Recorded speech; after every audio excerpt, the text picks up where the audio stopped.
اے یحییٰ علیہ السلام کتاب کو مضبوط ہو کر لو۔ جب زکریا علیہ السلام کو یحییٰ علیہ السلام لڑکا پیدا ہو گیا تو اللہ تعالیٰ نے یحییٰ علیہ السلام کو بولے کہ کتاب کو مضبوط کر لو۔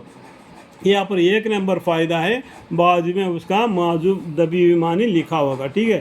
اور ہم نے ان کو ان کے لڑکپن ہی میں دین کی سمجھ اور خاص اپنے پاس سے رقیت قلب اور پاکیزگی اخلاق کی عطا فرمائی تھی۔ دیکھو پہلے بولے تھا نا، جیسا کہ یحییٰ علیہ السلام کے جیسا اور بھی پیغمبر نہیں آئے اور نہیں آئیں گے۔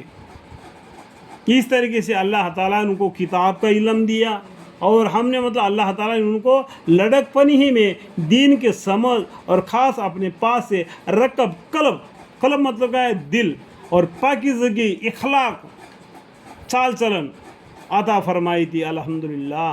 اور وہ بڑے پرہیزگار اور اپنے والدین کے خدمت گزار تھے، بڑے پرہیزگار، ماں باپ کی خدمت گزاری کرنے والے تھے، اور وہ خلق کے ساتھ شرکشی کرنے والے یا حق تعالیٰ کی نافرمانی کرنے والے نہ تھے۔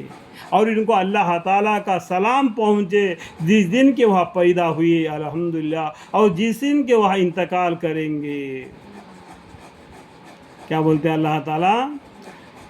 اللہ تعالیٰ ان کو سلام پہنچے، اور ان کو اللہ تعالیٰ کا سلام پہنچے جس دن کے وہ پیدا ہوئے الحمدللہ، اور جن کی وہ انتقال کریں گے الحمدللہ، اور جس دن قیامت میں زندہ ہو کر اٹھیں گے۔ پیغمبر بھی سبھی زندہ ہو کے اٹھیں گے، اپنے اپنے پیغمبر اپنے اپنے ٹولی کے ساتھ ہوں گے۔ اللہ تعالیٰ پوچھیں گے اس امت کے طرف سے آپ کو کیا جواب ملی، اور ان امتی کو پوچھیں گے یہ پیغمبر آپ کو کیا بولے۔ دونوں کی طرف سے سوال جواب ہو جائے گا، ٹھیک ہے، جائیں گے۔ اور اے محمد صلی اللہ علیہ وسلم اس کتاب میں مریم علیہ السلام کا بھی ذکر کیجئے، یہاں تک کہ آیا زکریا علیہ السلام کا اور ان کے اولاد ہونے کے بارے میں ذکر فرمایا۔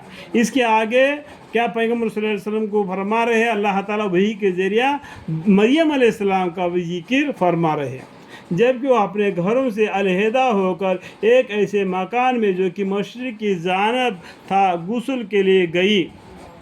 جب مریم علیہ السلام میں جب اپنی جوانی کو پہنچ گئی، جب غسل خانے میں نہانے کے لیے گئے تھے تو اس ٹائم پر گئی، پھر ان کو گھر والوں لوگوں کے سامنے انہوں نے پردہ ڈال لیا۔ نہیں، نہانا کے وقت تو پردہ ڈال لیتا ہے کیا نہیں، غسل خانے میں اس طریقے سے پردہ ڈال دیا۔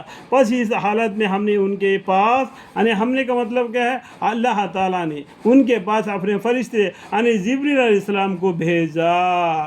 کب؟ جب یہ غسل خانے میں تھے اور وہ پردہ ڈال دیا ان گھر والوں کو وہ نہ دکھنے کے لیے، اس وقت تو جبریل علیہ السلام نے ان کے سامنے کھڑے ہو گئے، اور وہ ان کے سامنے ایک پورا آدمی بن کر ظاہری ہوئے۔ اللہ الحمدللہ کہنے لگے کہ میں تو سے اپنے خدائے رحمان کی پناہ مانگتی ہوں، کہ کیا ہے، مریم علیہ السلام نے ڈر گئی، گھبرا گئی کہ یہ تو غسل خانے میں ہے، یہ تو پردہ ڈال دیا ہے، اور ایک دم میرے سامنے ایک آدمی ظاہر ہو گیا۔ تو کہنے لگی، کون؟ مریم علیہ السلام نے، میں تجھ سے اپنے خدائے رحمان کی پناہ مانگتی ہوں، اگر تو کچھ خدا ترس ہے تو یہاں سے ہٹ جائے گا۔ اس طریقے سے مریم علیہ السلام نے اس فرشتے سے جواب دے دیا، ٹھیک ہے۔